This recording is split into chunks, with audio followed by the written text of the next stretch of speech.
I just watched The Old Guard on Netflix, and I didn't love it. It was a very thin plot and was just loaded with extremely cringy dialogue. But somehow, according to Netflix, The Old Guard is on track to reach 72 million views within the first 4 weeks since its release, making it amongst the top 10 of Netflix's most viewed films. So Netflix has released a list of their top 10 most watched films. So I just wanted to do a quick dive in and a breakdown of each of these movies, trying to work out what's working for Netflix and what we are actually watching at home. So this is going to be a list of the top 10 most viewed Netflix original films, and in this case, the data for what counts as a view is measured and based on a viewer watching a movie for at least 2 minutes. So it is safe to say these numbers will definitely be slightly inflated. And of course, the total number being in the millions is just counting the first 4 weeks since its release and not the whole lifetime of the film. So really, this is just a snapshot of when Netflix put all their effort into marketing the film and over those first 4 weeks, how well that film performed. So, starting at number 10, we have The Platform with 56 million Netflix views. I've previously made a video on this movie explaining the plot. I found the movie fairly entertaining. It's a very self-contained plot and it's a very well-made film. It's essentially about this twisted experiment where they've got these cellmates that are in a vertical jail and they're all fed every day through this platform that goes from the top level and travels down to the bottom. The people on the top are able to eat as much as they want, and whatever's left over travels down.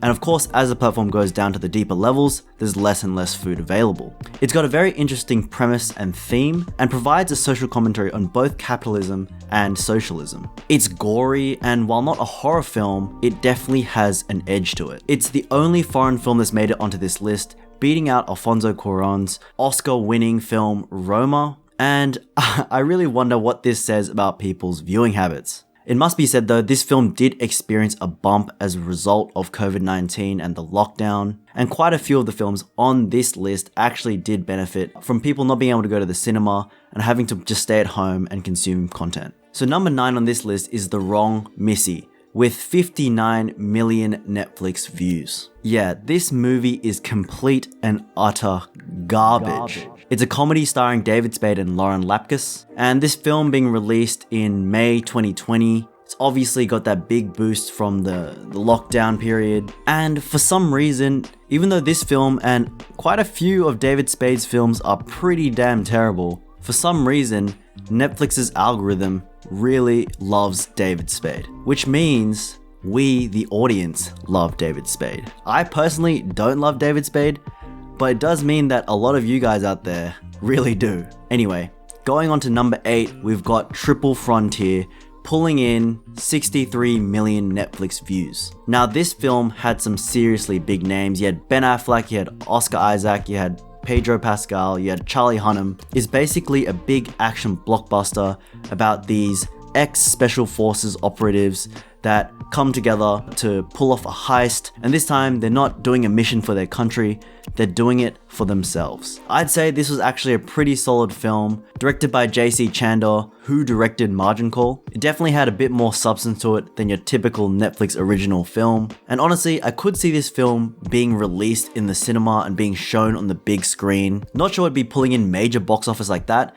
but I definitely think it does hold its own, but I guess being on a streaming service, it just allowed more people to access this film and more people that like these actors just to tune in and just see what this film's about rather than having to actually fork out the money and actually go to the cinema. So that definitely gave this movie a boost. Number 7, we've got a big one, The Irishman. And The Irishman had 64 million Netflix views. Netflix definitely splashed out on this one. This was like their big gamble. They spent over $150 million on a 3-hour Martin Scorsese movie starring Robert De Niro, Joe Pesci, and Al Pacino. It's a fairly classic Scorsese type film. It's got organized crime, it's got gangsters, it's got betrayal, it's got murder, all of that good stuff. And I must say, this film definitely had an event type quality to it. Leading up to the release of the film, people were definitely talking about it. There was a lot of buzz. They were talking about the runtime, it being so long. They were talking about the de-aging technology. They were talking about it being a Martin Scorsese film being attached to Netflix. And honestly, at the end of the day, this film is the only awards quality film on this list. The platform sort of does follow along those lines, but this and the platform are the only more serious type films and the more awardsy type films. Another fun fact is that Netflix actually changed their definition for a view just for this movie. So the rule that we're going by now is just that they've seen 2 minutes of the film, and that was introduced because of this movie. Before that, it was actually you had to watch 70% of the movie for Netflix to count that as a view. So they obviously knew that this long runtime really ran the risk of people just opting out before that 70% mark. In order to protect that statistic and to make sure this film didn't look like a bomb, they made the criteria very different. And now we're up to number 6, and this is where The Old Guard is projected to land with a projected 72 million Netflix views over the first 4 weeks of release. This film is about a bunch of immortals, and they're being tracked down by this big pharmaceutical company that want to use their DNA to make medicine and make people live longer. It stars Charlize Theron as the lead role. It has that team up quality. You've got a group of 4 and they add in someone new, and these guys have to overcome the challenges that come their way in a big action blockbuster. Honestly, this film wasn't terrible. It had some decent exploration of what it means to be immortal and the sort of struggles that they would experience losing the ones that they love and not being able to form meaningful relationships with anyone because they'll just disappear. I mean, they live centuries long.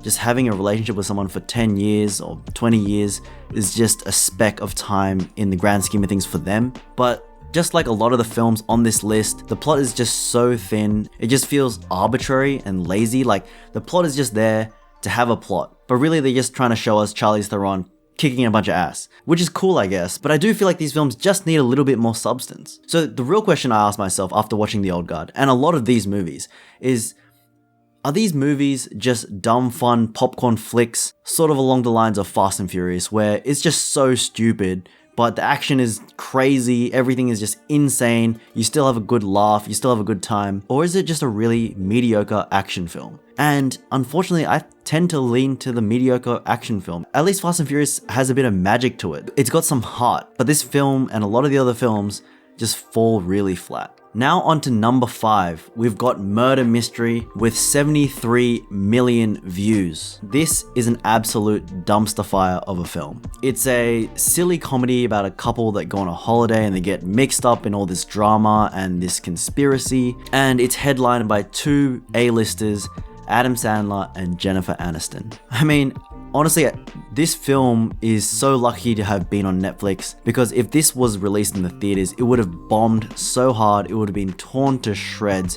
But because it was released on Netflix, now it's one of their biggest successes, which just blows my mind. And Adam Sandler has actually partnered with Netflix in a huge deal, with Netflix bringing him on to produce a whole line of comedies. And I think that is actually a really great move for him, because I think his time on the big screen, it's sort of expired. The fact that we now have the option to stream, I feel like the people that want to watch those comedies would prefer to be streaming that rather than paying extra money and making the effort to go to a cinema to really watch those crass comedies. I think people would definitely prefer to watch that at home.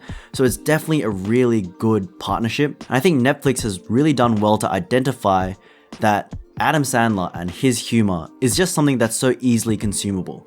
It's just dumb and it's just fun. And when people want to turn their brains off, it's something that they can easily put on. Next at number 4, we've got 6 Underground with 83 million views. Man, this film was trash as well. I did a review on this, I completely blasted it. It was just a garbage movie. It's another action movie involving a big team up, and it's directed by Michael Bay and stars Ryan Reynolds in the lead role. And yeah, this was for sure Netflix just flexing some big names and just throwing those names out there with a flashy trailer, with flashy action scenes and a big budget, and just being like, yeah, this is what you want, right? Fast cars, explosions, Ryan Reynolds. But it just has absolutely no substance. Luckily for them, Ryan Reynolds is a one-man marketing machine, and although critics shat all over this movie, it was still a major hit on the Netflix platform. So yeah, what do critics know? Number 3, we've got Spencer Confidential that pulled in 85 million Netflix views. It was released on the 6th of March in 2020, just a little bit before the lockdown and before COVID-19 ramped up. This film was a high-budget, action-filled buddy cop type film starring Winston Duke and Mark Wahlberg. Again, not a great movie by any means. This film felt really cheap and it definitely deserved to be on a streaming service and definitely not on the big screens. But I guess Mark Wahlberg plus action equals views on Netflix. Number 2 on the list, we've got Bird Box with 89 million views. Bird Box was released in late 2018 and was really Netflix's first real big hit. It was the first Netflix movie that really had everyone asking each other, "Oh, have you seen Bird Box yet? What do you think of Bird Box?" And it definitely was that first Netflix film to really generate that water cooler chat. And this movie launched an avalanche of memes and stupid viral challenges, which I maintain may have actually been started by Netflix themselves because they're just on another level of marketing. While in all honesty, I thought this movie was pretty average, it did definitely legitimize Netflix as a big powerhouse production studio, able to actually get these big names in to produce these big blockbusters. And I think Bird Box was really successful because of its simple premise. The world is ending and the evil monsters will screw you over if you look at them, so you just can't open your eyes. And I think this concept was so easy to grasp and just tell someone about. It was so easy for Netflix to pitch this on the homepage and to generate intrigue, and also with the backing of a big star like Sandra Bullock, these things all contributed to its success. And Netflix has definitely been trying to replicate this formula ever since. And actually, back when Bird Box was released, they were still using the methodology of 70% of the film watched to count it as a view. So I definitely feel that although Bird Box is number 2, it probably is Netflix's most popular and most viewed film. At number 1, we've got Extraction with 99 million Netflix views. While this film was released in late April 2020 and definitely received a coronavirus bump as a result of there being a real lack of any action blockbusters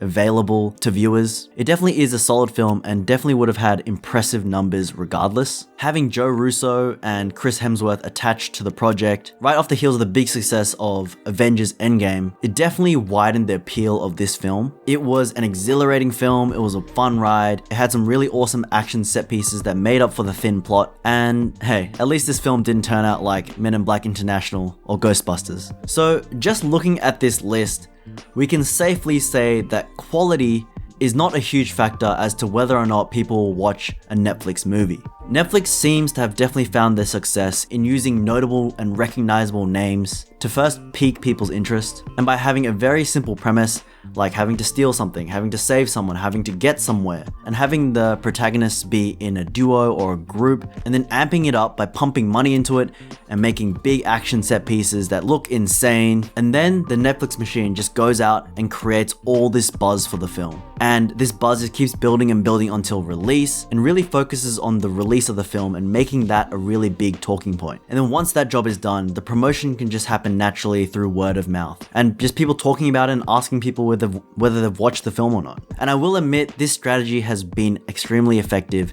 and has proved very successful. And although it is slightly disappointing to see that so many trash films have made their way onto this list, you can't dispute that Netflix is just giving the people what they want. And don't worry, they're gonna give us more of it, because The Old Guard, it definitely set up a sequel, and although it's not confirmed, I'm almost certain with the success of this film, there will definitely be a sequel in the works. And other movies on this list have sequels in the works.